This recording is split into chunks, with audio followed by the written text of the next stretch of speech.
Preservar a memória de uma cidade, de um povo, é difícil e exige muita dedicação. E é assim que um empresário de Curitiba vem montando uma espécie de museu da história paranaense. São DVDs com entrevistas, comerciais, eventos esportivos, tudo registrado para que não se perca. Imagens da neve em Curitiba em 1975 você já deve ter visto.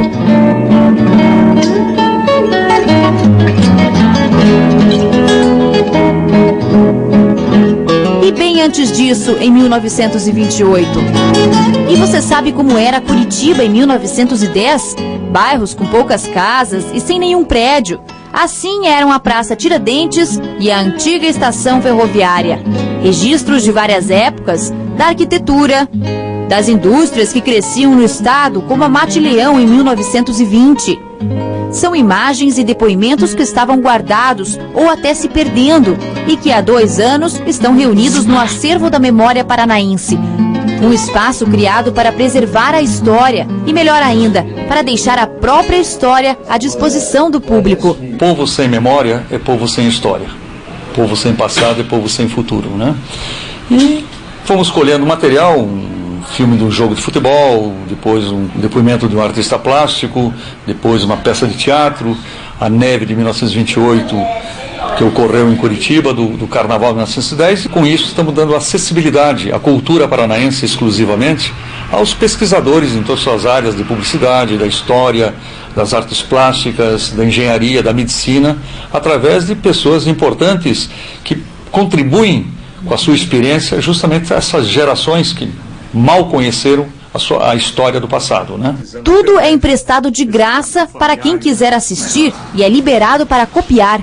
Esse museu de DVDs é uma tentativa que tem dado certo de resgatar a memória paranaense. Nesta sala, por exemplo, tem muitas histórias do nosso estado, registradas em depoimentos feitos por pessoas que viveram aqui e que vivem aqui.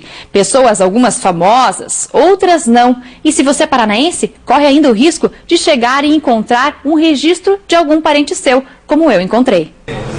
São quase 1000 DVDs. Entre as raridades, os bastidores da montagem da Paixão de Cristo, gravada na Serra do Mar em 1976.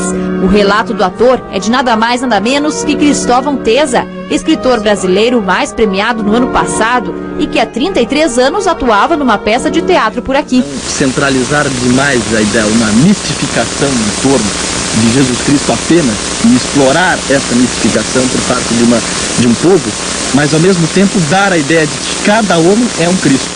A ideia é que esse acervo não pare de aumentar, até o que muita gente acha não ter relevância pode ser muito importante, como vídeos de família.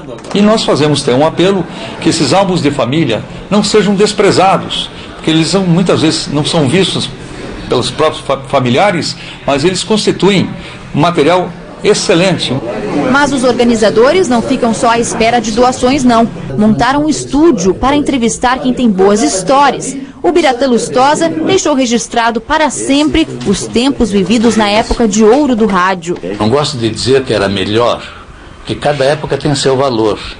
Mas era uma época muito boa você trabalhar com músicos, cantores, trazer cantores de fora, você trabalhar com radiadores, com locutores, apresentadores de auditório, locutores esportivos, cada um contando um pouquinho, facilita alguém que um dia queira fazer uma pesquisa grande, escrever um livro grande falando do passado do nosso rádio.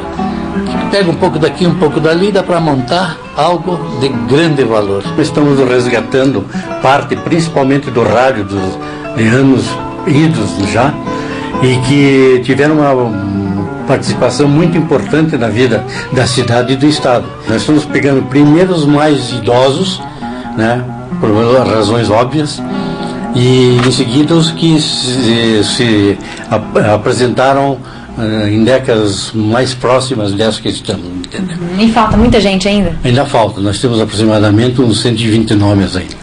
Ari Fontoura foi entrevistado por 1 hora e relembrou histórias que viveu no teatro e na televisão em Curitiba antes de ir para o Rio de Janeiro e conquistar a fama no país. Nasceu o Teatro de Bolso.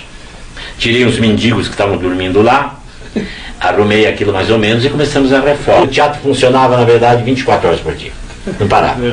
Sempre tinha gente lá, né? Se não tinha ninguém, tinha gente dormindo, mas tinha gente lá. Na verdade, eu continuo sendo curitibano, porque nasci aqui, continuo sendo paranaense porque pertenço a esse estado.